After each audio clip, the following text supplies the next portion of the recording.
Hello বন্ধুরা, কেমন আছো সবাই? এখন সন্ধেবেলা। আমি এখন চলে এসেছি রান্নাঘরে মেঘনার জন্য টিফিন বানাতে। প্রথমে বলেছিল পাস্তা খাবো, কিন্তু এখন বলছে ম্যাগি খাবো। তো দেখি ম্যাগি আছে কি না। হ্যাঁ, একটা ম্যাগি রয়েছে। তো আমি এখানে একটুখানি জল গরম বসিয়ে দিই।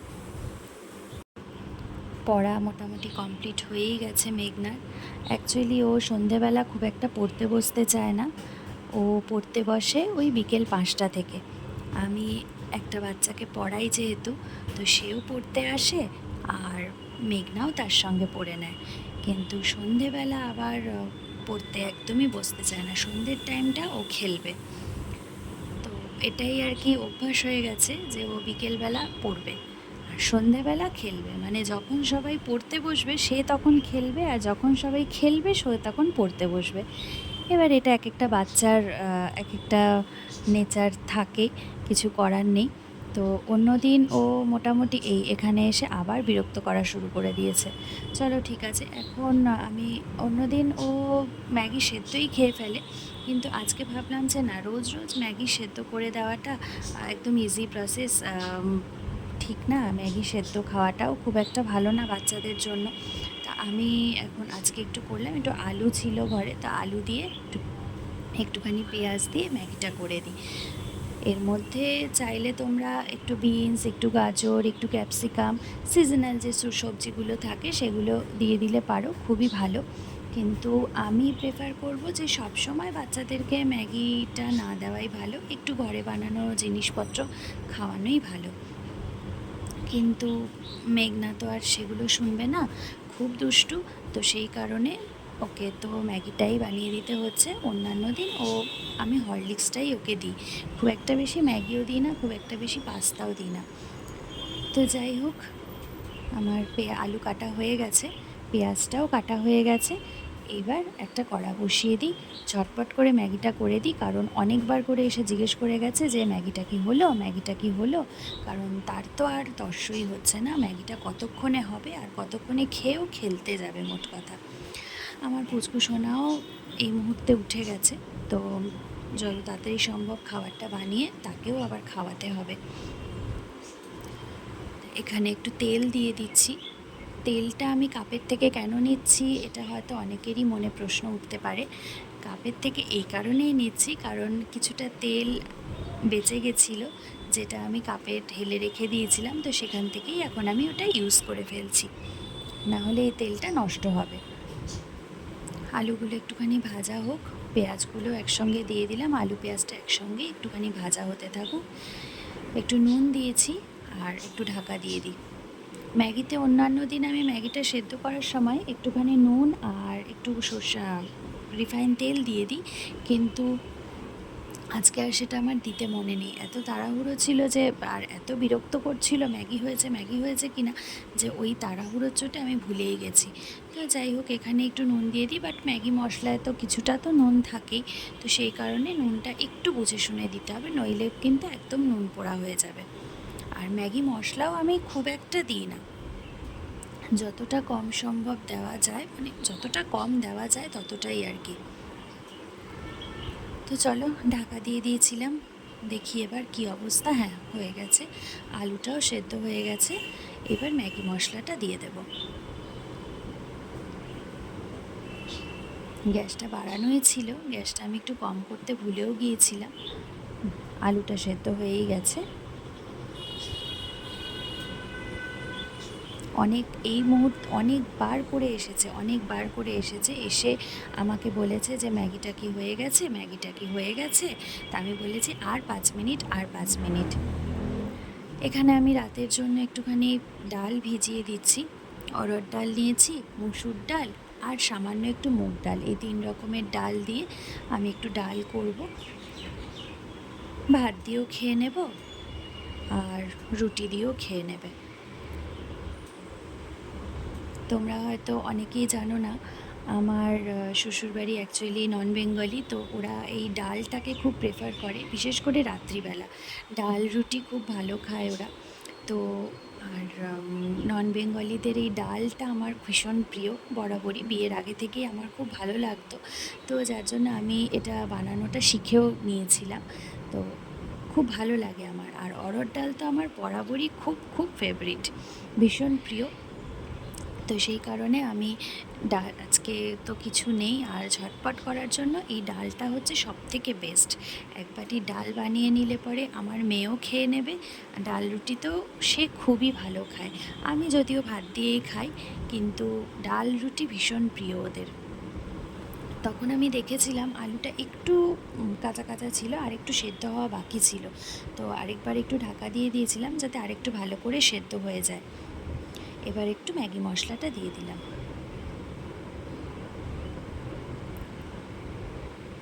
চল একটু ভাজা হোক, এবার ম্যাগিটা দিয়ে দেব।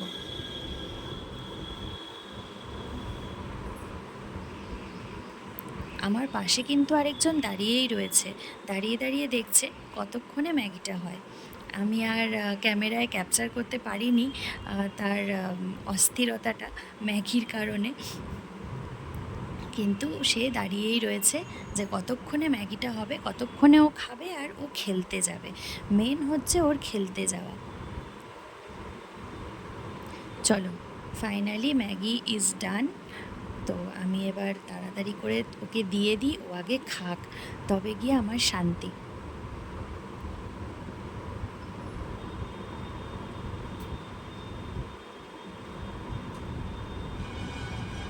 Maggi finally complete.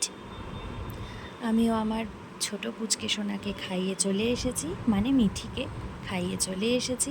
মিঠি এবার খেলছে। চলো, একটা যুদ্ধ শেষ হলো, আবার আরেকটা যুদ্ধ।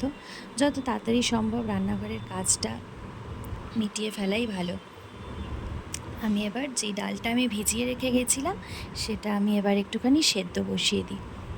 হাঁড়িতেই সেদ্ধ করে নিচ্ছি, কারণ আমার কাছে এই ছোট্ট পুচকে একটা হাঁড়ি আছে, তো সেটাতেই যা ডাল সেদ্ধ করব মোটামুটি হয়ে যাবে।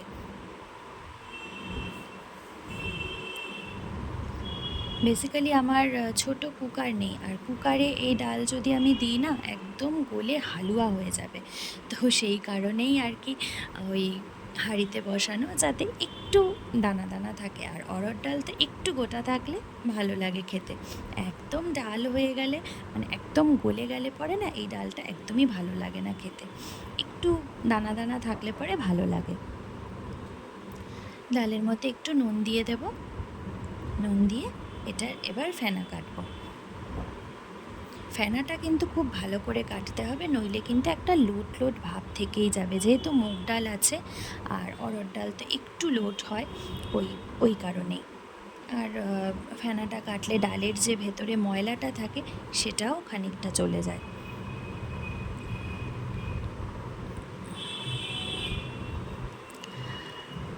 তো সেই সঙ্গে আমি একটু পেঁয়াজ কেটে নিচ্ছি, একটাই পেঁয়াজ দেব, কারণ খুব একটা বেশি ডাল নেই, একটাই পেঁয়াজ দেব। এখন পেঁয়াজে বড্ড নোংরা থাকে। তো চলো, পেঁয়াজটাকে একটু ভালো করে ধুয়ে নিই। আগে একটু ভালো করে পরিষ্কার করে খোলাটা ছাড়িয়ে এটাকে ভালো করে ধুয়ে নিতে হবে। ভেতরে আবার দেখছি একটু শুকনো শুকনোও হয়ে গেছে। ঠিক মানে কেন যে পেঁয়াজ এরকম হয়, আমি ম্যাক্সিমাম দিনই পেঁয়াজ কাটি, তো এরকম বেশি বড় যে পেঁয়াজগুলো থাকে না সেগুলোতেই দেখি যে এমনটা থাকে। হয় ভেতরে বেশিরভাগটা দেখব পচে গেছে, বা দেখব কেমন শুকিয়ে শুকিয়ে গেছে, এমনটা। তো চলো, পেঁয়াজগুলোকে আমি ভালো করে ধুয়ে নিয়েছি, এবার বোর্ডটাও ভালো করে ক্লিন করে নিয়েছি। এবার এগুলোকে একটু ছোট ছোট টুকরো করে কেটে নেব, মোটামুটি একটু কাটলেই হবে, কারণ যেহেতু ডালেই দেব, অত মিহি করে কাটার দরকার পড়বে না। খানিকটা রাতও হয়ে যাচ্ছে, আবার ওদিকে রুটিও বানাতে হবে।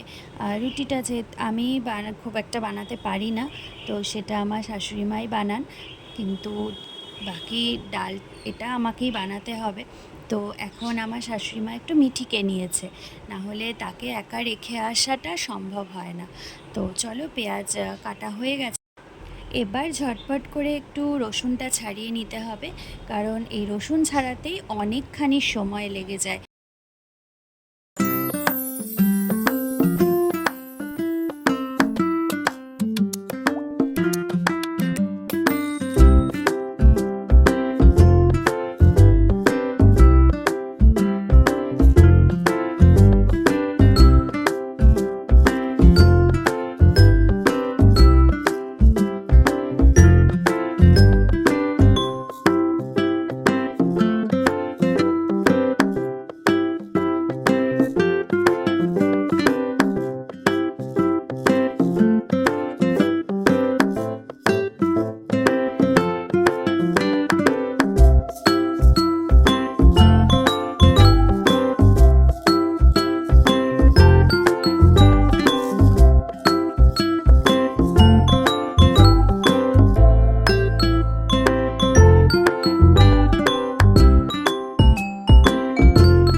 চলো, এদিকে ডালেও মোটামুটি ফেনা উঠে গেছে। এবার ফেনাটাকে ভালো করে কেটে নিতে হবে, নইলে এই ফেনা কাটার সাথে সাথে কিন্তু ডালের যে এক্সেস ময়লাগুলো থাকে না, সেগুলো চলে যায়, আর ডাল কিন্তু খেতেও অনেক বেশি টেস্টি হয়, আর যে লোট ভাবটা থাকে সেটাও কিন্তু থাকে না। ডাল মোটামুটি সেদ্ধ হয়ে এসছে, সেই জন্য আমি কড়াইতে তেল দিয়ে দিলাম। আমার যে বাঁচাকুচা তেলটা ছিল সেটাই ডাল করতেই কাজে লেগে যাবে। এবার ডালের মধ্যে দিয়ে দেব সামান্য একটু জিরে। অ্যাকচুয়ালি এই ডালের মেন অ্যারোমাটা আসে কিন্তু এই জিরে আর রসুন ফোড়ন দেওয়ার সাথে সাথেই। জিরে আর রসুন ফোড়ন দিলে কিন্তু এই অড়হর ডালের যে একটা স্পেশাল গন্ধটা থাকে না, সেই গন্ধটাই কিন্তু জাস্ট অসাম, খুব ভালো লাগে। তোমরাও চাইলে ট্রাই করে দেখতে পারো, যারা জানো না। আর যারা জানো তারা তো জানোই, তারা আমার থেকে বেশি ভালো জানো। আর যারা জানো না তাদের জন্য বলে দিলাম, জিরে আর রসুন, একটু শুকনো লঙ্কা দিলেও ভালো লাগে খেতে। শুকনো লঙ্কা একটু কেটে দিলেও ভালো লাগে, টুকরো করে দিলে। বাট আমি শুকনো লঙ্কাটা অ্যাভয়েড করলাম, কারণ আমি একটু গুঁড়ো দেব, আর গোটা শুকনো লঙ্কাটা আমার খুব ঝাল। তো সেই কারণে, যেহেতু মেঘনা খাবে, তো ও খুব একটা ঝাল খেতেও চায় না, সেই কারণে আমি গোটা শুকনো লঙ্কাটা একটু অ্যাভয়েড করে গেলাম। যদি এটা আমার নিজের জন্য বানাতাম তো আমি ডেফিনেটলি শুকনো লঙ্কাতে ফোড়ন দিতামই। রসুন আমার গ্রেট করে দেওয়া হয়ে গেছে, আমি আর আলাদা কিছুতে দিইনি, আমি কড়াইতে ডিরেক্ট গ্রেট করে দিয়ে দিয়েছি। এখানে আমার প্রচণ্ড খিদে পেয়েছে, আমি আর খিদে সহ্য করতে পারছিলাম না। কিন্তু আমি যখন শনপাপড়িটা খেতে যাব, তখনই পেছন দিক দিয়ে ছোট্ট ছোট্ট দুটো হাত এসে আমাকে বলল যে আমিও খাবো। তো চলো, ঠিক আছে, তাকেও দিয়ে দিই। পাশে দাঁড়িয়েই আছে শনপাপড়ির লোভে। একটু আগেই ম্যাগি খেয়েছে, কিন্তু তাও হবে না, যেহেতু শনপাপড়িটা আমি নিয়েছি খাওয়ার জন্য, কাজেই তাকে তো খেতেই হবে। তো আগে ওকে দিয়ে নিই, তারপরে যদি সময় পাই তাহলে আমি খাবো। তো চলো, দিয়ে দিলাম। এবার শান্ত, কিছুক্ষণের জন্য আবার শান্ত। অ্যাকচুয়ালি যখন ও খেলবে তখন কোনো কিছুর জন্য বায়না করবে না, কিন্তু যখন ও চুপচাপ বসে থাকবে তখন ওকে কিছু না কিছু একটা খেতেই হবে। এখানে টমেটো কুচিও দিয়ে দিয়েছি, আর যে পেঁয়াজটা কেটে রেখেছিলাম, একটু টমেটোটা ভাজা ভাজা হয়ে গেলে পেঁয়াজ কুচিটাও দিয়ে দেব। পেঁয়াজ, টমেটো, রসুন সব একসঙ্গে তারপরে ভাজা হবে। পেঁয়াজটাও দিয়ে দিলাম। অ্যাকচুয়ালি পেঁয়াজটা এখানে ডালে ক্ষেত্রে আমি খুব একটা লাল লাল করে ভাজি না, মোটামুটি জাস্ট একটু গোল্ডেন ব্রাউন হবে, তাতেই এনাফ। একদম খুব বেশি ভাজা হয়ে গেলে আমার ঠিক ভালো লাগে না।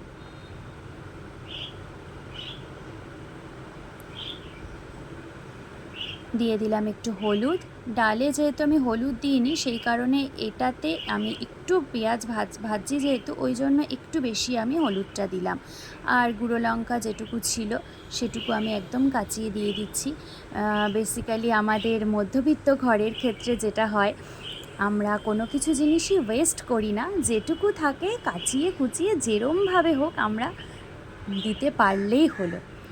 আমি তো আবার এক এক সময় বাটিটা ধুয়ে পর্যন্ত দিয়ে দিই, যাতে এতটুকুও নষ্ট না হয়। আমার মতন কৌটো ধুয়ে মশলা কে দাও, যদি লাস্টে কিছু বেঁচে থাকে কমেন্ট করে কিন্তু ডেফিনেটলি জানাবে, আমি তো দিই। এখানে সামান্য একটু আমার কাছে কিচেন কিং মশলা ছিল, তো সেটাও আমি একটু দিয়ে দিলাম, কারণ এই কিচেন কিং মশলাটা দিলে কিন্তু ডালটা খুব ভালো লাগে খেতে। বেসিক্যালি এই মশলাটা বাড়িতে বানানো যায়, বাট আমি ঠিক কী কী ইনগ্রিডিয়েন্ট দিতে হয় আমি ঠিক জানি না এই মশলাটায়, বাট আমি ওই জন্য কিনে আনি, তো সেটাই দিয়ে দিই। কিছু কিছু রান্নায় আমার এই কিচেন কিং মশলাটা খুব ভালো লাগে খেতে, স্পেসিফিক্যালি ডালের ক্ষেত্রে, এই অড়হর ডালের ক্ষেত্রে। তো চলো, আমি এখন ডালটাও দিয়ে দিলাম। দেখেছো অড়হর ডালটা কিন্তু একটু গোটা গোটা আছে, অড়হর ডালটা কিন্তু একদম গলে যায়নি। আমি বললাম না, একদম গলে গেলে কিন্তু ভালো লাগে না, ডালটা দেখতেও ভালো লাগে না, আর খেতে তো ডেফিনেটলি ভালো লাগেই না। তো সেই কারণেই আমি কুকারে তো দিইনি, আমি হাঁড়িতেই সেদ্ধ করেছি। আর একটু গোটা গোটা রয়েছে ডালটা, কিন্তু ভাঙলে একদম নরম হয়ে যাবে। তো চলো আপাতত একটু ফুটে আসুক, ফুটলেই নামিয়ে দেব। মোটামুটি ডাল আমার রেডি, আর আমার শাশুড়ি ওইদিকে আটা মেখে রুটি করার জন্য মোটামুটি প্রস্তুত হয়ে গেছে। একটুখানি আমি টেস্ট করে দেখে নিলাম, ডালে মোটামুটি নুনটা একদম ঠিকঠাক আছে, শুধু ডালটা এবার ফোটার অপেক্ষায় রয়েছে। এবার আমাকে একটু খেতে হবে, আমার মেয়েও নেই এখন। তো চলো আমি একটুখানি খেয়ে নিই, প্রচণ্ড খিদে পেয়েছে, আমি আর পারছি না। জাস্ট ক্যামেরায় ক্যাপচার করতে একটু ভুলে গেছিলাম, কারণ আমি এখানে লাস্ট পর্যায়ে কিন্তু একটু ঘি দিয়েছি আর কাসুরি মেথি দিয়েছি, সামান্য একটু কাসুরি মেথি দিয়েছি। কাসুরি মেথির গন্ধটা কিন্তু খুব ভালো লাগে, আর সামান্য একটু ঘিও দিয়েছি। ডাল অলমোস্ট রেডি, এবার শুধু গরম গরম রুটি হবে আর খাওয়ার অপেক্ষা। যদিও আমি রুটি খাবো না, আমি কিন্তু এই ডালটা ভাত দিয়েই খাবো, কারণ আমার রুটিটা খুব একটা চলে না। রুটি শুধুমাত্র বাকি মানুষরাই খায়, আমার মেয়েও রুটিটা ভালো খায়, বাট আজকে ও ভাত দিয়েই খাবে। এবার দেখি তারা কি করছে। কি করছো তুমি, কি করছো? ঘুনু হয়ে গেল তোমার এত তাড়াতাড়ি? বিছানাটার একই অবস্থা হয়েছে? এটা কি অবস্থা হয়েছে বিছানার? ওটা কি খাচ্ছ, প্লাস্টিক? তুমি প্লাস্টিক খাচ্ছ? শুশু করলে তো সব বিছানায় চলে যাবে। তোর খাওয়া হয়েছে? করেছে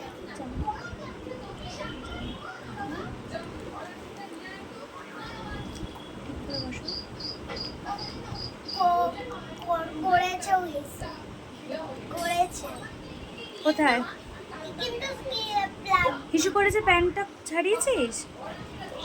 আমি তো দেখতেই পাপাই খোল খোল, তোর খাওয়া হয়েছে? না কতক্ষণে হবে? দাঁড়া আমি খুলে দিচ্ছি, দাঁড়া দাঁড়া দাঁড়া। তো চলো বন্ধুরা, ভিডিওটা ভালো লাগলে লাইক শেয়ার করতে কিন্তু একদম ভুলবে না, আর যারা নতুন বন্ধু আছো তারা কিন্তু চ্যানেলটা একটু সাবস্ক্রাইব করে দিও। তো দেখা হবে নতুন কোনো ব্লগ নিয়ে। টাটা।